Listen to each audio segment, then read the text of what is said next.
আমার বয়স তখন কতই বা 4 কিংবা 5, অথচ আমার স্মৃতিকে আজও অন্ধকার করে দেয় সেই সময়ের একরাশ কালো ধোঁয়া। কুণ্ডলি পাকিয়ে পাকিয়ে যে ধোঁয়া আকাশে মিলিয়ে যাচ্ছিল। আমাদের বাড়ির শেষ প্রান্তে পুরো পডকাস্টটার নিচে দাঁড়িয়ে সবাই ভিড় করে সেই ধোঁয়া দেখছিল। আমিও মায়ের কোলে চড়ে সেই ধোঁয়া দেখছিলাম। সবাই আতঙ্কে রাইট লাগছে রাইট লাগছে বলে ছোটাছুটি করছিল। এবং তার কদিন পরে সদ্য বিবাহিত দাদা বৌদির সঙ্গে আমাকে কলকাতায় পাঠিয়ে দেওয়া হয়েছে। আমি ছেড়ে এসেছিলাম আমার মাকে, আমার বাবাকে,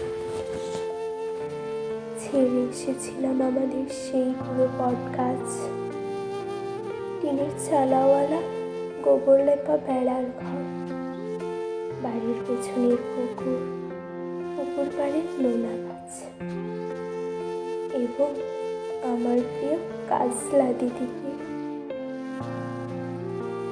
ছেড়ে এসেছিলাম আমার মাতৃভূমিকে, আমার জন্মভূমি।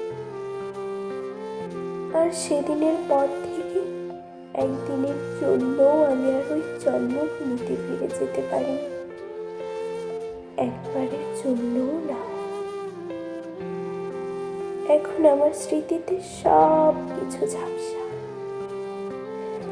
সেই ঘর, সেই গাছ, সেই কাজলা দিদি, সব সব। চাঁদপুর থেকে স্টিমারে করে গোয়ালন্দ থেকে ট্রেন, দর্শনায় আমাদের বাক্সপেটরা ওলটপালট এবং অবশেষে এক সন্ধেবেলা শিয়ালদা স্টেশনে। তারপর ঘোড়ার গাড়ি চেপে প্রেমচাঁদ বড়াল স্ট্রিটের 3.5 হাত চওড়া এক অন্ধ গলি। সেই অন্ধ গলির 11 নম্বর বাড়িতে ছোট্ট একটি ঘর। সেই ঘরে দাদা বৌদির সঙ্গে খাঁচায় বন্দি আমি, যার মুখে তখনও নোয়াখাইল্লা ভাষার টান। আমি যাকে দেখলেই প্রাইমারি স্কুলের ছেলেরা কানের উপর হয়ে চিৎকার করে বলতো, বাঙালো, রস খাইলো, ভাড় ভাঙিল, পয়সা দিল না।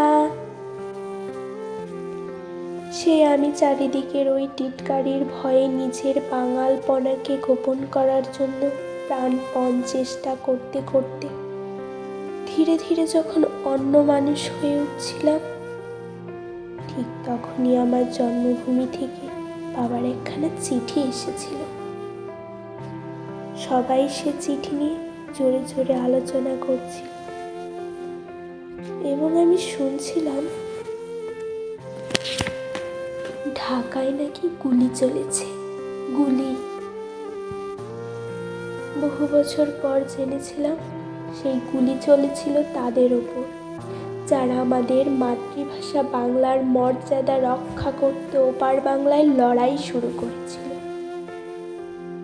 শুনেছিলাম তারা নাকি পুলিশের বন্দুকের সামনে জামার বোতাম খুলে চিৎকার করে গাইছিল, ওরা আমার মুখের ভাষা কাইরা নিতে চায়।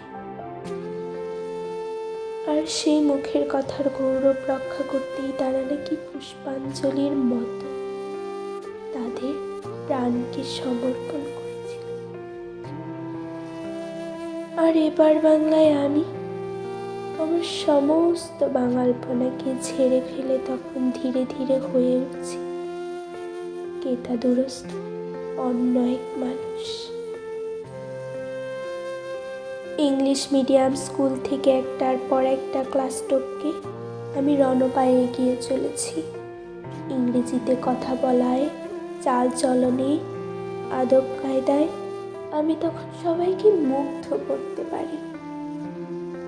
রাম ব্যানার্জি লেনের বাড়ি ছেড়ে আমরা উঠে এসেছি কলকাতার এক অভিজাত পাড়ায়।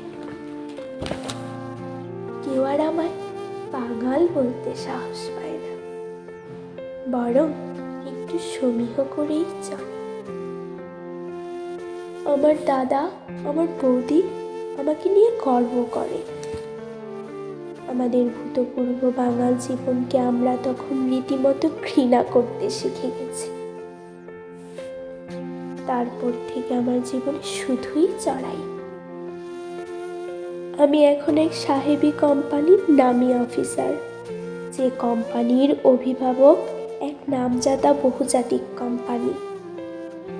সেই কোম্পানির স্বার্থে আমি এখন দেশে বিদেশে উড়ে বেড়াই। অধিকতর বিদেশি ব্যবসা, অধিকতর বিদেশি চুক্তি, অধিকতর বিদেশি পরামর্শ, কমিশন ইত্যাদি অর্জনের মধ্য দিয়ে আমার আজকের বিকাশ, আমার প্রতিপত্তি। আমার ছেলেমেয়েরা আমাকে ড্যাডি বলে ডাকে, মাকে মাম্মি। আমার মতো ওরাও এখন শুদ্ধ করে বাংলায় কথা বলতে পারে না, শুদ্ধ করে লিখতে পারে না মাতৃভাষায় কয়েকটি লাইন। আমার ছেলে মেয়েদের কাছে বাংলা ভাষা একান্তই বিদেশি। সেবার লন্ডনে এক জাপানি শিল্পপতিকে বিদেশের মাটিতে দাঁড়িয়ে তার মাতৃভাষা জাপানিতে অন্যদের সঙ্গে যখন অনর্গল কথা বলতে দেখেছিলাম, তখন আমার বুকের ভিতরে কেমন যেন একটা কষ্ট হচ্ছিল। ইংরেজিতে কথা বলতে না পারার জন্য ওই মানুষটির ভিতরে কোনো লজ্জা ছিল না, বরং মাতৃভাষায় কথা বলতে পারার অহমিকায় মানুষটিকে যেন উজ্জ্বল হয়ে উঠতে দেখেছিলাম।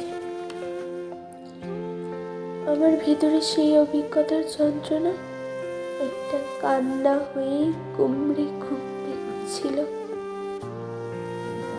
আমার মনে হচ্ছিল আমার কোনো মাতৃভূমি নেই, আমার কোনো মাতৃভাষা নেই। আমি যেন এক শিকড়বিহীন চিরবিদেশী।